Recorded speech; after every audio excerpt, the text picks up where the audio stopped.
Ram Ram Saran. Today I am going to discuss the 4 problems of Educational Code Forces round 155. Round is running. ये मैंने solve करने का try किया but मेरे को statement ही समझ नहीं आ रहा क्या बोल रहा है ये। I have to do something different for each. Practice करना पड़ेगा। Actually this was my 100th rated contest. So let's read problem A.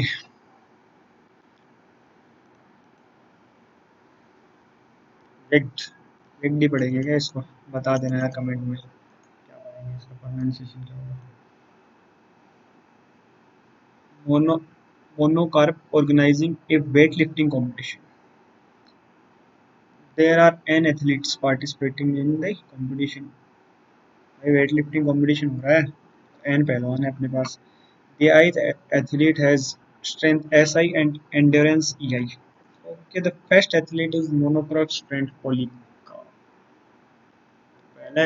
पहले जो भी पहलवान है ना उसका दोस्त है। And monocarp really wants polycarp to win. Okay. The competition will be conducted as follows. The jury will choose a positive integer greater than 0. Integer W. So W should be greater than 0, which denotes the weight of the barbell that will be used in the competition. The goal for each athlete is to lift the barbell as many times as possible. The athlete who lifts the barbell the most amount of times will be declared the winner. If there are multiple such athletes, there is no winner. Okay. So condition क्या है इसकी? If the barbell's weight is W is strictly greater than the strength of ith athlete, then ith athlete will be unable to lift the barbell even one single time. एक भी बार नहीं उठा पाएगा, ठीक है? Otherwise, the ith athlete will be able to lift the barbell, and the number of times he does it will be equal to endurance. Okay. So ये explain किया इसने कैसे उठाया. Monocarp wants to choose W in such a way that Polycarp wins the competition. Help him to choose the value of W or report that it is impossible. एक पहलवानी का game चल रहा है। पहले प्रॉब्लम को समझना बहुत जरूरी है सॉल्व करने से। पहलवानी का गेम चल रहा है एक, और उस गेम में क्या है एक्चुअली एन पहलवान से। पहला पहलवान पोलीकार्प उसका दोस्त है मोनोकार्प का। मोनोकार्प क्या ऑर्गेनाइज करा रहा है उस गेम को ऑर्गेनाइज करा रहा है। जो डब्ल्यू की वैल्यू है ना, जितना वेट उठाना है ये डब्ल्यू, ये मोनोकार्प डिसाइड कर सकता है। मोनोकार्प चाहता है पोलीकार्प जीते, एक तरीके से चीटिंग होगी। तो हर एक पहलवान के पास क्या एट्रीब्यूट्स है, एक तो एस है, एक क्या ई है। एस मतलब उसकी स्ट्रेंथ और ई मतलब इंड्योरेंस। इनका मतलब, इनका यूज क्या है देखो। अगर जो डब्ल्यू इसने सिलेक्ट किया ना, अगर वो ग्रेटर देन एस है तो एक भी बार नहीं उठा पाएगा, 0 टाइम्स उठा पाएगा। इस जो भी बारबेल रखी हुई थी ना डब्ल्यू वेट की ना, अगर अगर ये नहीं है, मतलब W is less than equals to S, तो ये ई बार उठा पाएगा, ई टाइम्स उठा पाएगा। और जो मैक्सिमम टाइम उठाएगा ना वो जीत जाएगा। इवन कुछ लोग बोलेंगे कि ई टाइम्स बहुत सारे लोग उठा रहे हैं, जो मैक्सिमम टाइम्स, तो कोई नहीं जीतेगा, तब भी आंसर -1 आएगा। तो मेरे को क्या करना है, पहला टेस्ट केस देखता हूँ। पहला क्या है, मोनो का पहला ही है, तो पहले वाले कितनी बार उठाना है वेट? 4 बार। 4 बार से ज्यादा कोई नहीं उठा पाए, ऐसा कुछ करना है जुगाड़। 4 बार से ज्यादा कोई ना उठा पाए। एक चीज बताओ, मैं डब्ल्यू को क्या सिलेक्ट करना चाहिए? सबसे बेटर ऑप्शन क्या है डब्ल्यू सिलेक्ट करने का? पहले वाले क्या है, डब्ल्यू है अपने पास। मैं कोशिश करूँ ना डब्ल्यू को ऐसे सिलेक्ट कर लेता हूँ कि डब्ल्यू जो भी सिलेक्ट किया उससे छोटे वाले तो पिक्चर से सीधे बाहर। मतलब डब्ल्यू को क्या करने की कोशिश करूँ, मैक्सिमाइज करने की कोशिश करूँ, क्योंकि जितना वो पिक्चर से बाहर कर सकता हूँ उतना बेटर है। डब्ल्यू का मैक्सिमम वैल्यू क्या हो सकती है? एस आई के इक्वल। एस आई कौन सा? ये किसका वाला? पोलीकार्प के वाला। यानी अगर मैं 7 सिलेक्ट कर लूँ डब्ल्यू को, मैं बेटर ऑप्शन सर्च कर रहा हूँ, और डब्ल्यू को मेरे को मैक्सिमम मिनिमम मैक्सिमाइज करूंगा ना, वो बेटर ऑप्शन होगा। इससे 6 भी पॉसिबल है, और मैं 7 मान लो मैंने सिलेक्ट किया, तो ये कितनी बार उठा पाएगा? 4 बार। ये कितनी बार उठा पाएगा? 3 बार। ये कितनी बार उठा पाएगा? नहीं उठा पाएगा, ये भी नहीं उठा पाएगा। तो कौन जीत गया? ये जीत गया ना। अब मैंने डब्ल्यू क्या सिलेक्ट कर लिया, डब्ल्यू होगा जो मैक्सिमम। अब मेरे को चेक करना है कि इस केस में कोई जीत पाएगा नहीं जीत पाएगा, जो भी मैंने डब्ल्यू सिलेक्ट किया। तो मैं अब हर एक पे आइटरेट करूंगा, और जिस जिस पे एस आई की value is greater than equal to W है, वहां पे जो एंडोरेंस थी ना जो मोनो पे पॉलीग्राफ की, वो हमेशा क्या होनी चाहिए, EP should be less than, sorry E should be less than, E I should be less than EP always. अगर ये नहीं है ना तो माइनस होना चाहिए। कोड देखते हैं, कोड देखने से एक्चुअली अच्छे से समझ में आएगा। ये मैंने ऐसे ही लिखा, इनपुट ले लिया इनका, फिर मैंने क्या डब्ल्यू को इनिशियली -1 से साइन कर लिया, और वैल्यू क्या बता रही है मेरी, जो मैं वैल्यू डिसाइड कर रहा हूँ एंडोरेंस की वैल्यू। तो मेरा डब्ल्यू मैंने आई इज इक्वल टू 0 पे डब्ल्यू क्या हो जाएगा, एक्स के इक्वल, वैल्यू किसके इक्वल हो जाएगी, वाई के इक्वल। वाई क्या है, एंडोरेंस है, एक्स क्या है, एस स्ट्रेंथ। और अगर इसके अलावा किसी भी केस में अगर X is greater than equal to W हो गया, तब वैल्यू, अगर वैल्यू है ना जो, मतलब जो कि मेरी एंडोरेंस थी ई ऑफ, जो ई ऑफ पॉलीग्राफ की, पॉलीग्राफ की जो एंडोरेंस थी, अगर वो कहीं भी, जो अभी करंट इंडोरेंस है उस प्लेयर की, अगर उससे कम हो गई तो चेक क्या हो जाएगा, फॉल्स हो जाएगा, मतलब -1 रिटर्न करना है, -1 हो जाएगा अगर फॉल्स है तो। अदरवाइज क्या आ जाएगा, डब्ल्यू आ जाएगा। डब्ल्यू क्या है, जो उसका वेट है, ये जो उसकी स्ट्रेंथ है ultimately, maximum possible weight. Okay,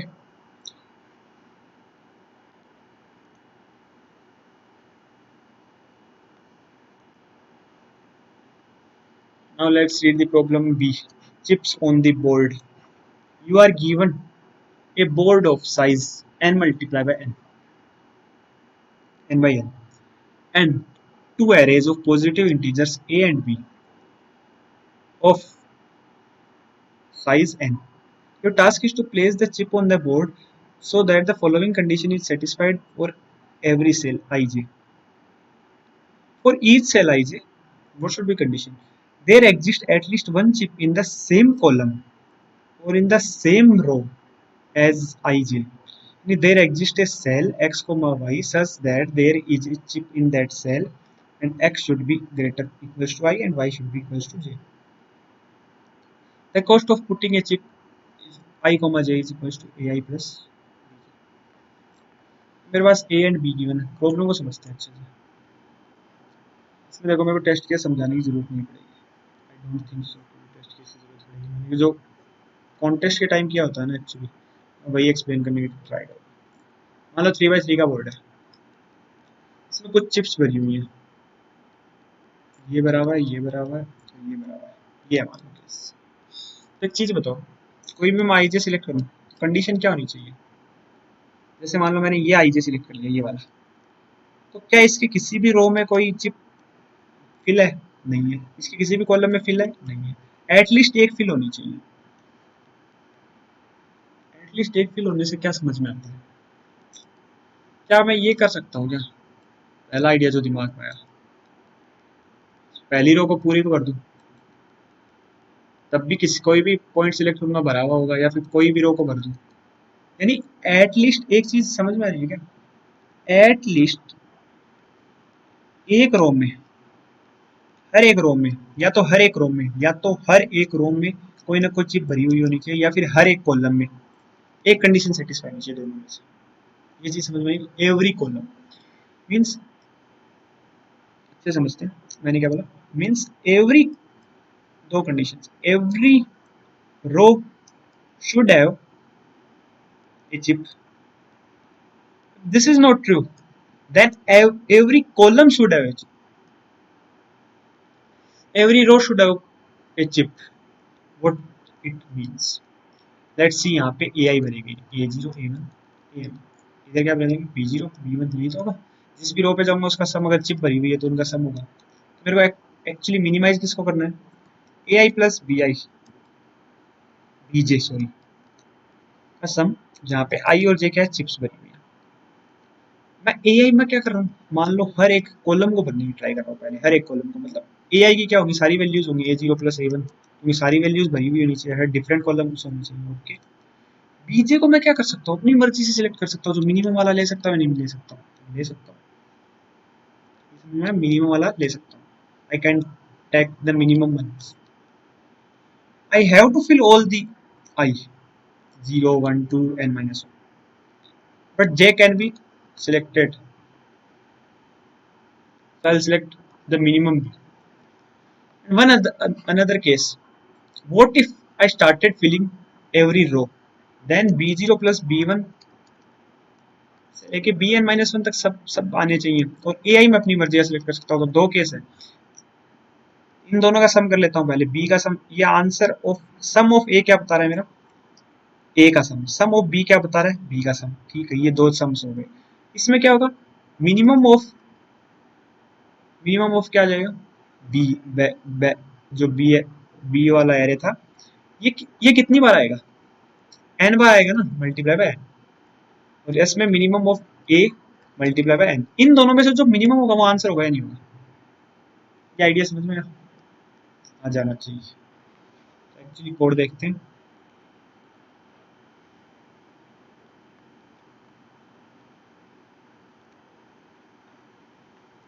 मैंने क्या किया, array of B R R का इनपुट लिया। आंसर में मेरे पास, मैंने यहाँ पे देखो वेरिएबल्स यार, उस टाइम कोड लिखते टाइम में पहले सीधा आंसर निकालने सोच रहा था, मैंने आंसर बनाया था फिर मिनिमम। तो मैंने आंसर में क्या किया, एरे ऑफ आई को ऐड किया। मिनिमम के पास क्या है मेरा, इसका मिनिमम है। आंसर ऑफ 1 के पास क्या है, बी आर आर का सम है जो बी था वो, और एम एन टू के पास क्या है, मिनिमम ऑफ बी टू। तो इक्वेशन क्या थी, आंसर 1 मीन्स बी का सम के पास क्या आएगा, मिनिमम किसका है, ए का, M N multiply by N. Answer A का सम, ये क्या है, बी का मिनिमम मल्टीप्लाई बाय इन दोनों का जो मिनिमम होगा वो आंसर होगा। होगा नहीं होगा, बिल्कुल होगा। एक्चुअली यार ये प्रॉब्लम समझ में आई तो लाइक कर देना, सब्सक्राइब कर देना, शेयर कर देना, और क्या बोलते हैं उसे, इतना ही बोलते हैं क्या। So now let's read the problem C. Make it alternating.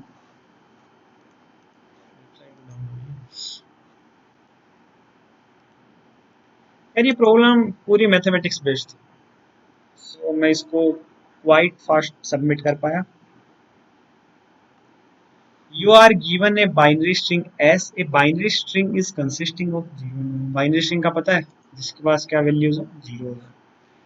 You can perform the following operation on s any number of times, even 0 times.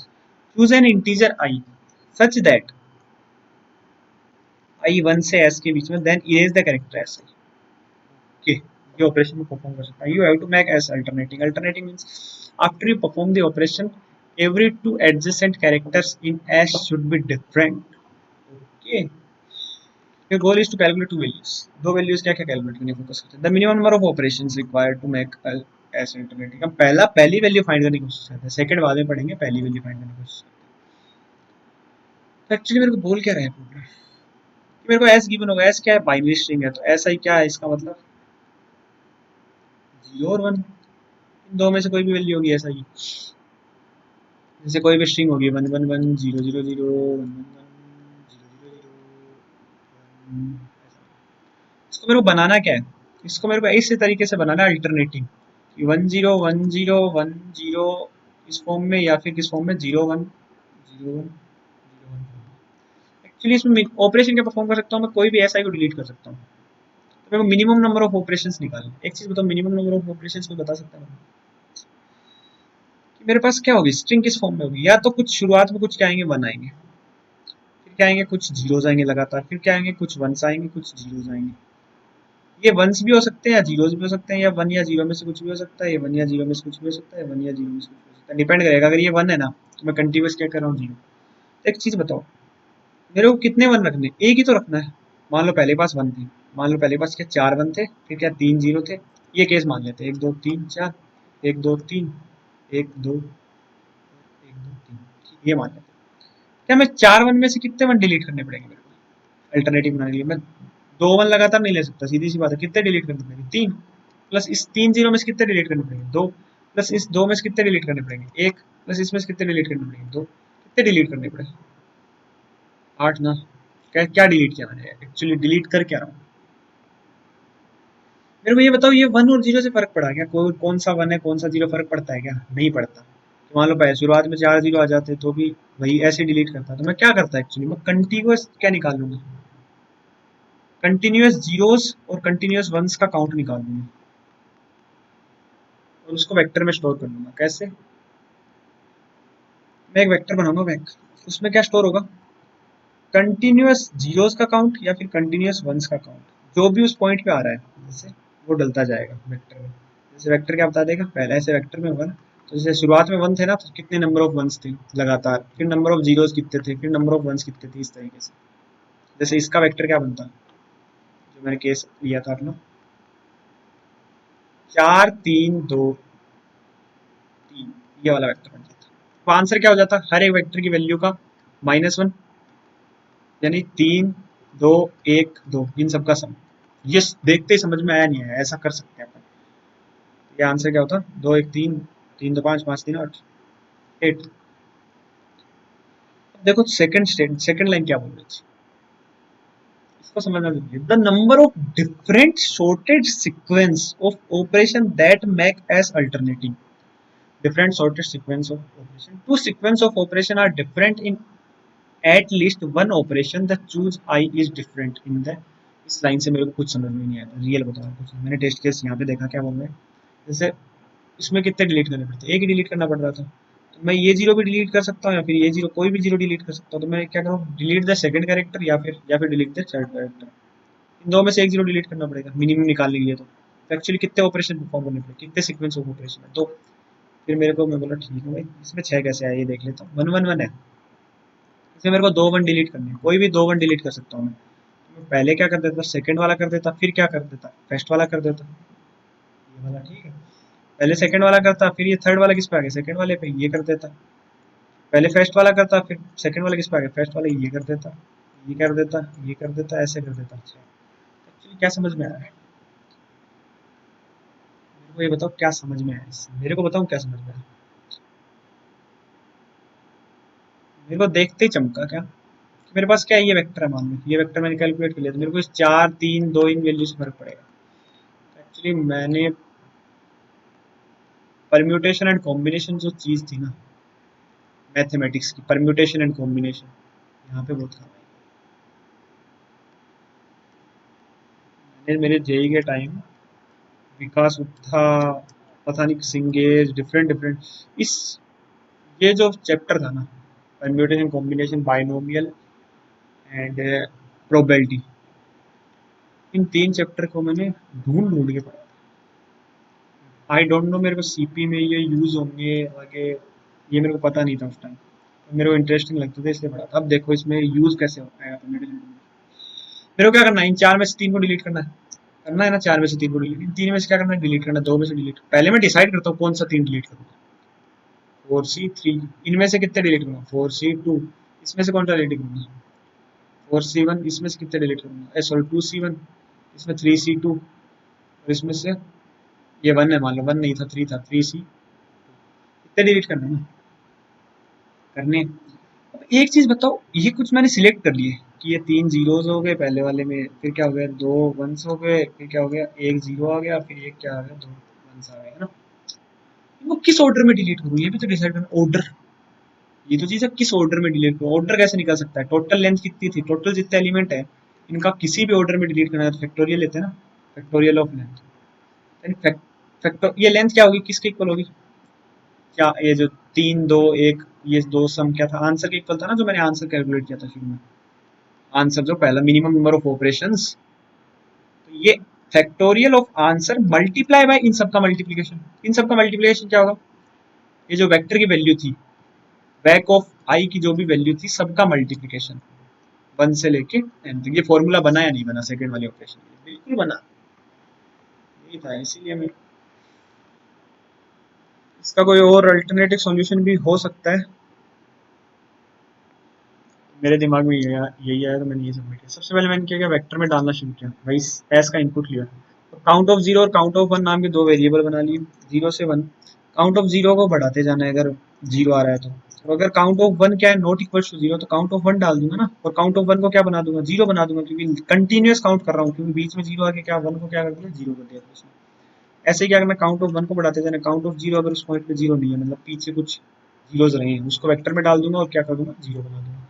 ऐसे ही मैंने वेक्टर में डाल दी, यही ऑपरेशन जो मैंने निकाला था ना, ये अलग अलग तरीके से कोड लिख सकते हो, दैट्स योर स्टाइल। ये मैंने कैलकुलेट किया है, जो वेक्टर था वो कैलकुलेट किया, मेरा फॉर्मूला क्या था, आंसर क्या था मेरा, सब में आंसर में क्या था, plus of I minus one, हर एक वैल्यू की, आई से लेकर आई ट्रेड, हर एक वेक्टर की आई वैल्यू की। एक फॉर्मूला क्या था, हर एक वैल्यू का सम वेक्टर की, मल्टीप्लीकेशन, वैल्यू ऑफ आई का मल्टीप्लीकेशन, इसका मोड लेते जाना है भाई। और मोड की वैल्यू डिपेंड करती है, देख ला कोड में कोई ये गलती ना करे, मोड की वैल्यू इसमें ये वाली दी है, 998244353, वो वाली नहीं दी है, वन वन ई की पावर 9+7। फिर क्या करना है मेरे को, मल्टीप्लाई फैक्टोरियल के साथ करना है। फैक्टोरियल किसका लेना था, आंसर का, तो आंसर का फैक्टोरियल ऐसे ले सकता हूँ। एक्चुअली आंसर मेरा एन से ज़्यादा जा ही नहीं रहा ना, तो मैं ऐसे अलग कुछ कैलकुलेट कर सकता हूँ। फिर मैंने क्या कर दिया, प्रिंट कर दिया आंसर। एक्चुअली यही प्रॉब्लम थी।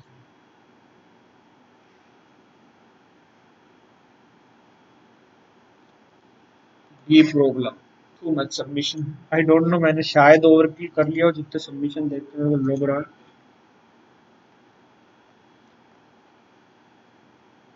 The sum of exors, भाई स्टेटमेंट देख के लगा एकदम, स्टेटमेंट बहुत छोटा सा था, तो पढ़ने में कोई दिक्कत नहीं है, अंग्रेजी की समस्या ही खत्म। You are given an array A of length and consisting of non-negative integers. You have to calculate the value of this, where FLR is AL to L plus one. यहाँ पे करेक्शन हो सकता था, वैसे फर्क नहीं पड़ता क्योंकि एफ एल ऑफ आर कोई वैल्यू नहीं देगा। तो जैसे आर इज इक्वल एल लिखा है क्या, अच्छा करेक्शन नहीं क्या करना है यहाँ पे, मैंने आर इज इक्वल वन पढ़ लिया था इसलिए सोचा आर इज इक्वल, ठीक है सही है। Since the answer can be very large तो print it modulo. Okay, equation पे फोकस करते हैं, अपना ध्यान इक्वेशन पे,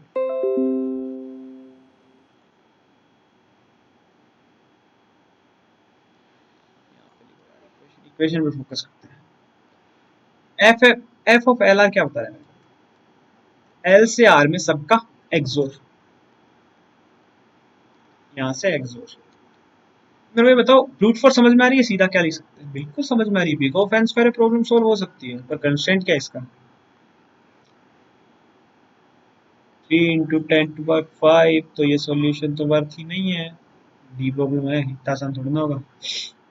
इक्वेशन पे फोकस करते हैं। एक चीज बताओ, ये फैक्टर नहीं होता, जब भी प्रॉब्लम हो ना उसमें फैक्टर दिया हो, ये फैक्टर नहीं होता तो कोई मेरे को कैलकुलेट कर सके, बता सकता है क्या, कोई ये निकाल के बता सकता है क्या मेरे को।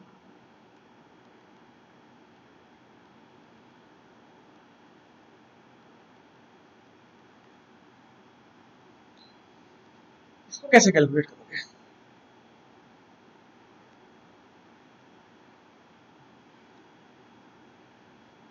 कैसे कैलकुलेट करेंगे इसको। प्रॉब्लम अभी मैं बोलूंगा, वीडियो पॉज कर लो या फिर वीडियो क्लोज कर दो, इसके बारे में सोचो, इस प्रॉब्लम के बारे में सोचो, और फिर वापस इसके बारे में सोचो खुद से, वीडियो मत देखना। अगर ये सोच पाए ना तो ये भी कर लोगे। एक्चुअली देखो, अब बताता हूँ आपको, मैंने मैंने इसका जो आइडिया लगाया, ये अलग तरीके से भी सॉल्व हो सकती है। मैंने ऐसे सोचा भाई, देखो नॉर्मल इंसान कैसे सोचना शुरू करता है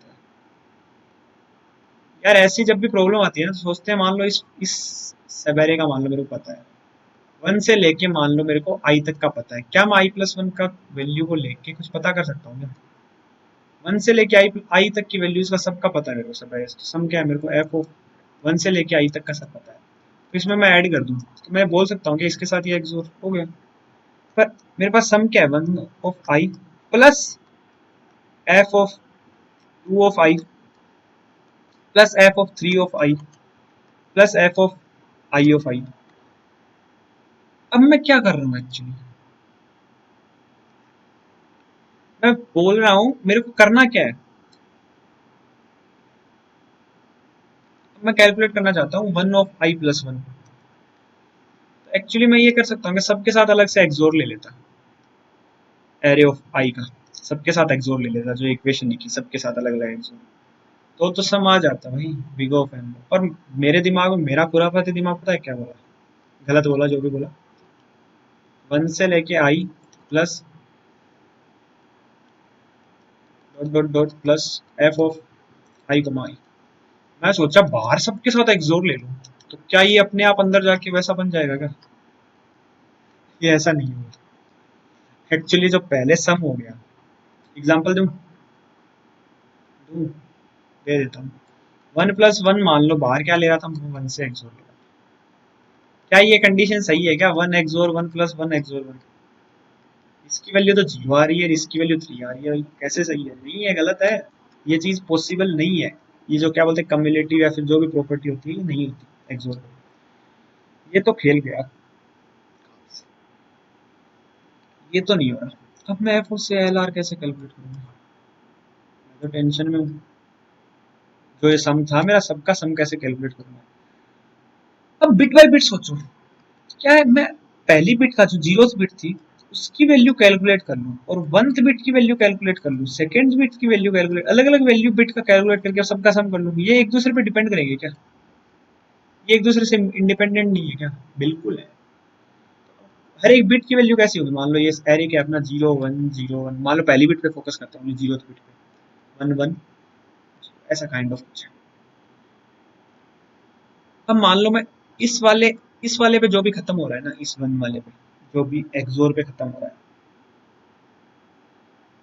इस वाले 1 पे जो भी खत्म हो रहा है, मान लो यहाँ पे हूँ y पे, और इससे पहले की सारी वैल्यूज पता है। यार ऐसे सोचना शुरू किया करो, ये डीपी में जैसे सोचते हैं ना, इससे पहले की सारी वैल्यूज मेरे को पता है।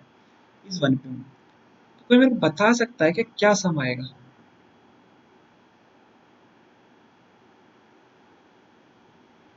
क्या आएगा? एक्चुअली मेरे पास क्या होगा, जो भी वैल्यूज है टोटल कितने 2 है, पहले कितने 1 है टोटल, कितने 1 है? 2 1 है, और 1 क्या है? अब मेरे पास मैं किस पे हूँ? 1 पे हूँ। तो एक्चुअली मैं क्या कर सकता हूँ, ये 2 1 है और मैं इस 1 पे हूँ, इसको मर्ज करना है इनके साथ। तो मैं अगर एक 1 के साथ मर्ज करूँ, एक 1 के साथ मर्ज करूँ, तो वैल्यू क्या आ जाएगी मेरी? 0। दो 1 के साथ मर्ज कर दूँ तो मेरी वैल्यू क्या आ जाएगी? 1। तो नंबर ऑफ वंस पे डिपेंड करता है क्या? फर्क पड़ता है नहीं पड़ता? तो ये चीज बताओ, मेरे को फर्क पड़ा है नहीं पड़ा? क्या फर्क पड़ा? जैसे ही मैंने ये 1 किया, मेरे को सम से मतलब है, मैं क्या कैलकुलेट कर रहा हूँ? ये वाला जो 1 है, इससे पहले वाला जो टोटल 2 1 है, ये कितनी बार आ सकते हैं? ये जो वैल्यू थी टोटल 2 1 के बाद कितने जीरोज हैं? ये दोनों 1 लेने पड़ेंगे कम से कम इस 1 के साथ मर्ज करने के लिए। तो ये या तो यहाँ तक का ले लूँ या फिर यहाँ तक का ले लूँ, तो कितनी वैल्यूज को? तो पॉसिबल है नहीं है? बिट बाय बिट समझ में आई आ रही है चीजें? एक्चुअली अब मेन प्रॉब्लम पे चलते हैं, इससे कैलकुलेट कर सकते हैं। अब मैं इक्वेशन पे फोकस करता हूँ, थोड़ा ध्यान से देखना, क्योंकि यार ये चीज खुद से समझ पाना आसान होता है, दूसरों को समझा पाना is quite tricky. L is equals to R is equals to L से लेके एन तक, एफ ऑफ एल को मार, मैं किस पे हूँ? R minus L plus one, ठीक है।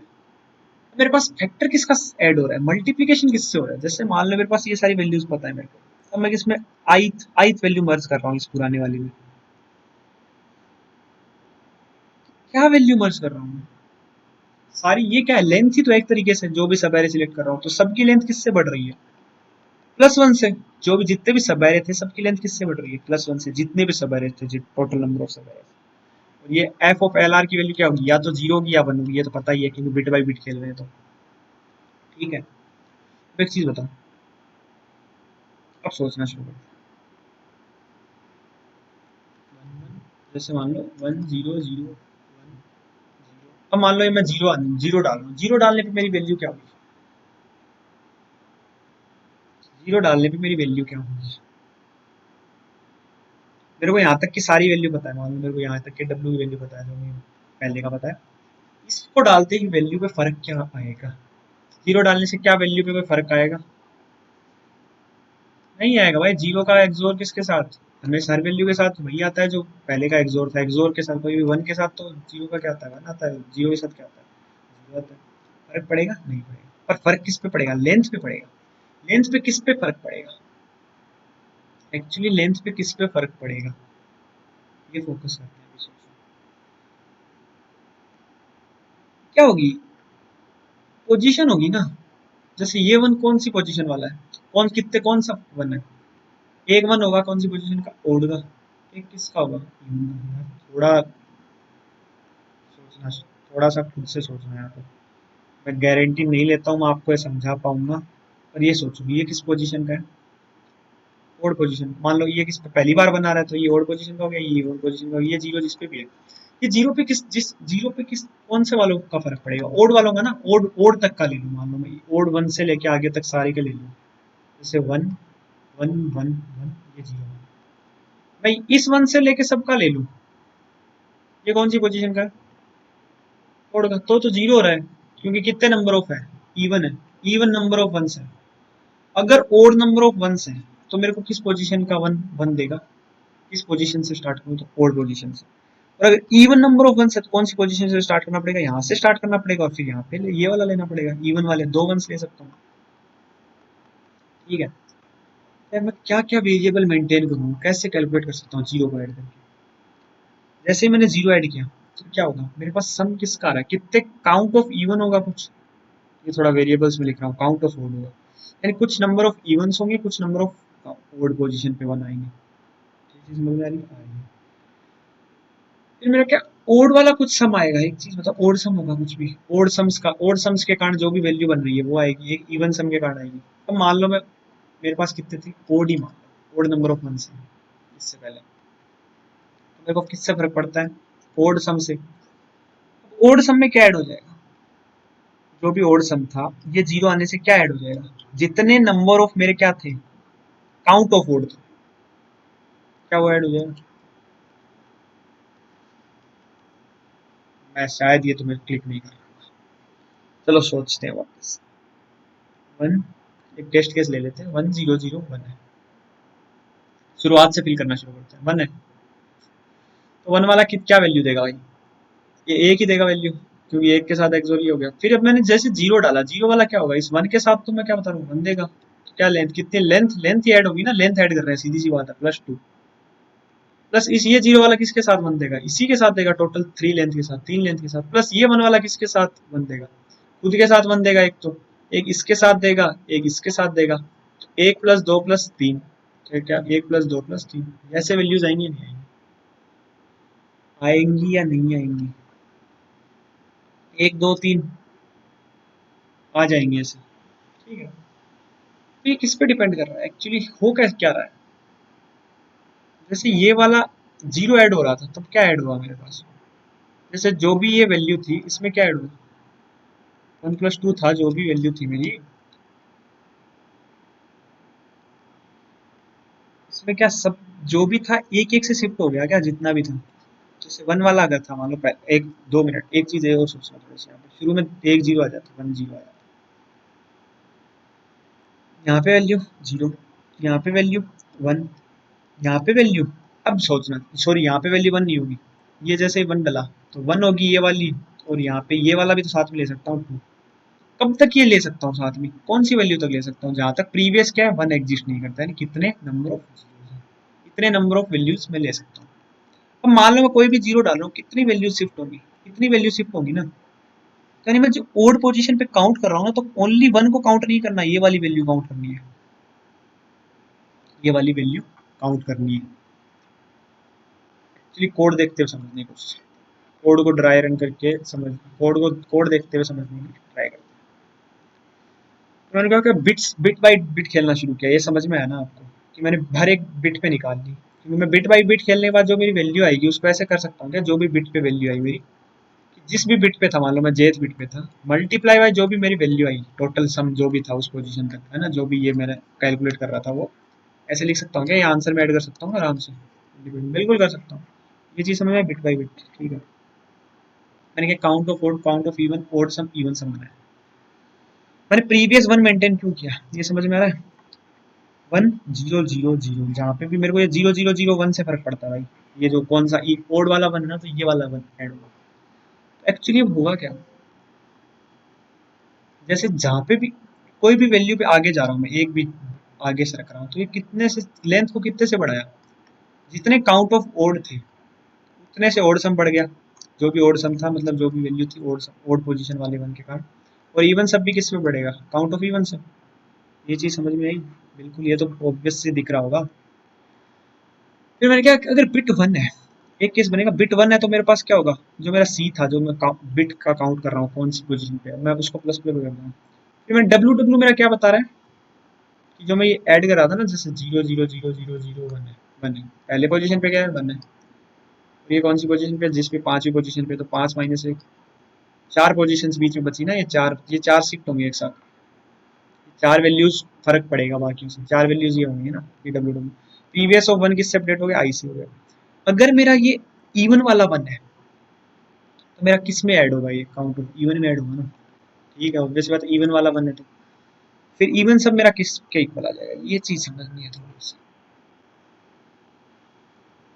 1 वाला किसके साथ, 0 के साथ संबंध बना रहा है भाई, इसको पहले 1 के साथ लेगा, 1 प्लस, इसके साथ बनाने पे 2 प्लस, इसके साथ लेने में 3 प्लस, कैसे, कहाँ तक, जितने नंबर ऑफ ये क्या थे, जो ये वैल्यू थी डब्ल्यू डब्ल्यू, तो ये क्या होगा, W W multiply by W W plus 1 divided by 2, ठीक है ना, यही तो होगा, एक्चुअली यही होगा, ये इवन सम में ऐड हो गया। ऐसे ही ओड ओड वाले में, ओड सम वाले में ऐड हो गया।